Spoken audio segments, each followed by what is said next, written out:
ሰላም ተኸታተልቲ መደብና ንሕጂ ኩናት ዩክሬን ሩስያን ኣብ ኣውሮጳ ገጹ ክልሕም ኣብ ትሕቲ ዝብል እዋናዊ መደባት ተኩሮ ሒዝና መጺና ኣለና ንምክትታልኩም ብኽብሪ ንዕድም። ብ24 የካቲት 2022 ዝጀመረ ውግእ ኣብ መንጎ ዩክሬን ሩስያን እንሆ ደው ናይ ምባል ኣንፈት ከይሃበ 40 ዓመቱ ይቕጽል ኣሎ። እቲ ኩናት ኣብ ፈለማ ኣብ ሓጺር ግዜ ክዛዘም ይኽእል እዩ ዝብል ግምት ዝነበሮም ብዙሓት ሰባት እዮም። እንተኾነ እቲ ኩናት ደው ናይ ምባል ኣንፈት ከይሓዘ ዛጊት ይቕጽል ኣሎ። ሩስያ ነቲ ኩናት ከም ኣካል እቲ ብኺዳን ሰሜን ኣትላንቲክ ኔቶ ንሩስያ ንምኽባብ ዝግበር ፈተና እያ ትገልጾ። ንመጎታኣ ንምድራዕ ድማ ነቲ ብድሕሪ ምውዳቕ ሶቪየት ሕብረት ምስቲ ኺዳን ዝተኣትወ ስምምዕ ብምጥቃስ ትምጉት።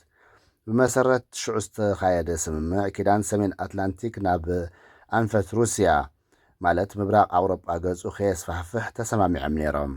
እንተኾነ እቲ ኺዳን ነቲ ስምምዕ ብምጥሓስ ብተደጋጋሚ ሓደስቲ ሃገራት ምብራቕ ኣውሮጳ ናብቲ ኺዳን ጸንቢር እዩ። ከም ኣካል ናይዚ ኸዓ ንዩክሬን እውን ኣባሉ ንምግባር ክንቀሳቐስ ጸኒሑ ኣብ ዩክሬን ኣንጻር ሩስያ መርገጺ ዝሓዙ ሰባትን ፖለቲካን ሓይልታትን ንኽመጹ ደገፍ ገይሩ ትብል ሩስያ ብወገና። ዩክሬን ትኹን ኣሜሪካ ትርከበን ኣባል ኪዳን ሰሜን ኣትላንቲክ ዝኾነ ሃገራት ኣውሮጳ እቲ ኩናት ወራር ኣብ ልዕሊ ሓንቲ ልኡላዊት ሃገር እዩ ድሕሪ ምባል ጠንቂ ናይ ዝኹሉ ዓይነት ከቢድ ዕንወት ኣውሪዱ ዘሎ ኩናት ከዓ ናይ ቭላድሚር ፑቲን ክቱር ድሌት ምምላስ ናብ ዘመን ዓባይ ሶቪየት ሕብረት ምዃኑ ይገልጻ።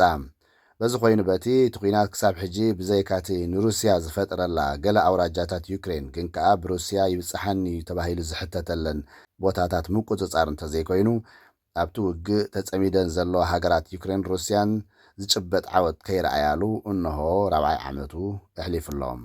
እቲ ኩናት ኣብ መንጎ ዩክሬን ሩስያን ይበሃል እምበር ምስቲ ሕብረት ኣውሮጳ ኣሜሪካን ኣብዚ ኩናት ዩክሬን ተዓዊታ ንኽትወፅእ ዝገብራላ ዘላ ወተሃደራውን ፊናንሳውን ደገፍ ንሩስያ ንምቕጻዕ ክወስድኦ ጸንሓን ዘለዋን ናይ እገዳታት ውሳኔታትን ኣተሓሒዝካ ምስ እትርእዮ ግን እቲ ሩስያ እተቕርቦ ምጉት ገለ ሓቅነት ከይሃለዎ ኣይተርፍን ዝብሉ ተዓዘብቲ ኣለዉ። ብመሰረት ላዕለዋይ ኮሚሽነር ሰብኣዊ መሰላት ናይ ውድብ ሕቡራት ሃገራት ማለት OHCHR ብዕለት 31 ጥሪ 2026 ዘውፅኦ ጸብጻብ እቲ ኩናት ካብ ዝጅምር ኣብዚ ዝሓለፈ ዓመታት ጥራሕ 56,550 ሲቪላውያን ሰባት ግዳያት ኮይኖም ከም ዘለዉ ተፈሊጦም። ካብዚ ዝተጠቕሰ ኣሃዝ 15,172 ሰባት ክቕተሉ እንከለዉ 41,378 ሰባት ከዓ ከም ዝቆሰሉ እቲ ዝወፀ ጸብጻብ የረድእ። ድሕሪ ምምላስ ፕሬዚደንት ዶናልድ ትራምፕ ናብ ዋይት ሃውስ ዝምድና ሕቡራት መንግስታት ኣሜሪካን ሩስያን ልዑል መምሕያሽ ብምርኣይ ብኡ መጠን ከዓ ደገፍ ኣሜሪካ ንዩክሬን እናንቆልቆለ ክመጽእ ጀሚሩ። እዚ ምስቲ ፕሬዚደንት ዶናልድ ትራምፕ ምስ ኣባላት ሃገራት ኪዳን ሰሜን ኣትላንቲክ ኔቶ ዘለዎ ሕብረ ብዙሕ ዓይነቱ ዘይምስምማዕ ናይቲ ፕሬዚደንት ተደጋጋሚ ምፍራሕ ካብ ኔቶ ናይ ምውፃእን ንሃገራት ኣውሮጳ ፍርሕን ሻቁሎትን ክፈጥረለን ጀሚሩሎም። እቲ ሻቁሎት ሃገራት ምዕራብ ብሓባር ጸሚደን ከንበርክኽኦ ዘይከኣላ መራሒ ሩስያ ቭላድሚር ፑቲን እንተ ደኣ ኣሜሪካ ካብ ኔቶ ወፂኣን ንዩክሬን ምሕጋዝ ደው ኣቢላን ንሃገራት ኣውሮጳ ንበይነን ታርጌት ብምግባር ቂሙ ንኸይዋፅኣለን ብምስጋእ እዩ። ነዚ ምስቲ ኣብ ዝተፈላለዩ ኣጋጣሚታት ካብ ሩስያ ብጌጋዲ ብፍላጥ ናብ ኣባላት ኔቶ ዝኾነ ሃገራት ምብራቕ ኣውሮጳ ዝተሰዳ ዝበሃላ ድሮናት ሓዊስካ እቲ ስግኣት ዓብዪ ምዃኑ ክትርዳእ ትኽእል።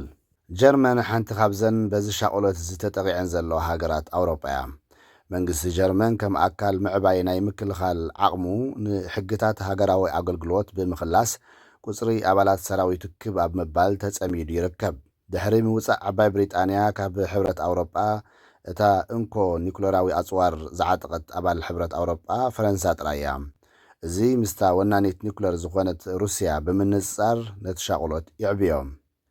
ካብ ዝሓለፈ ኣስታት 1 ዓመት ጀሚሩ ህዝቢ ኣብ እዋን ሓደጋ ናብ መዕቆቢ ቦታታት ብቕልጡፍ ንኽዕቆብ ዝሕግዙ መልእኽቲ ናብ ኩለን ኣብ ጀርመን ዘለዋ ቴሌፎናት ኣብ ሓደ እዋን ካብ ሓደ ነቑጣ ዝስደድ ናይ መጠንቀቕታ ደወል ክስደድ ጸኒሕሎም።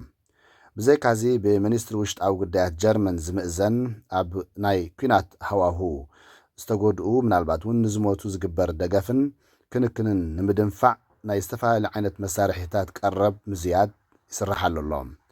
ነዚ ውሑድ ካብቲ ብዙሕ ዝጥቀስ ዘሎ ስጉምታት ጥራይ እንተ ደኣ ወሲድና እቲ ተኽእልኡ ዘየስግእ ኣይኮነን። እዚ ማለት እተን ድሕሪ ካልኣይ ኩናት ዓለም ካብ ኩናትን ወረ ኩናትን ርሒቐን ዝሓለፈ 80 ዓመታት ሰላም ሰፊንወን ፀንሓ ከተማታት ጀርመን ብፍላይ ብሓፈሻ ከዓ ከተማታት ኣውሮጳ ክሳብ ክንደዩ ከምዚ ዘለዎ ክቕፅላ ዝብል ዓብዪ ሕቶ የለዓዕለልካ።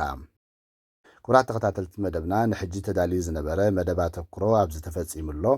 ኣብ ዝቕፅል መደብ ክሳብ ንራኸብ ሰላም።